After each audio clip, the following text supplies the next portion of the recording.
لفظ شہادت کی جب بات کی جاتی ہے تو لفظ شہادت جو ہے ایک گواہی حدیث شریف میں آتا ہے کہ اللہ جل شانہ کو دو قطرے بڑے پسند ہیں۔ ایک وہ قطرہ جو خشیت الہی درد سے آنکھ سے چھلک جائے، دوسرا وہ قطرہ جو اس کے ذات باری تعالیٰ کے لیے شہید کے خون کا چھلک جائے۔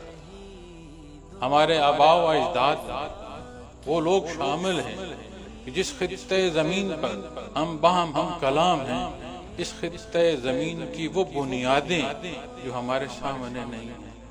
ہم تو عمارت دیکھتے ہیں، بنیاد عمارت کو کھڑا کی ہوتی ہے، وہاں جو گارا جو اینٹیں لگی وہ ان کا گوشت، ان کا خون، ان کی ہڈیاں لگی۔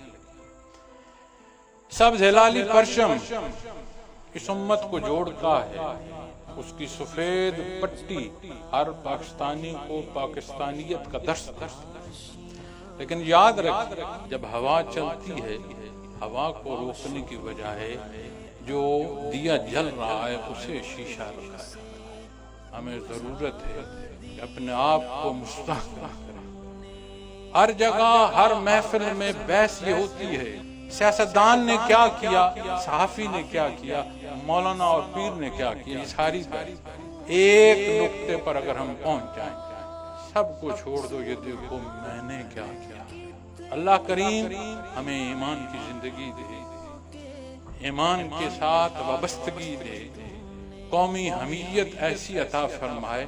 میری اس آبیاری میں کہاں میرا خون خرچ ہو سکتا ہے، لیکن اس وطن میں بعمل مسلمان بھی ہیں، اور اس جرت کے ساتھ شہادت کو گلے لگانے والے ہمارے ماؤں بہنوں سمیت ہمارے بھائی بیٹے موجود ہیں کہ اس ملک پر نازک وقت آیا تو یہ آسمان ایک بار پھر شہادت دے گا۔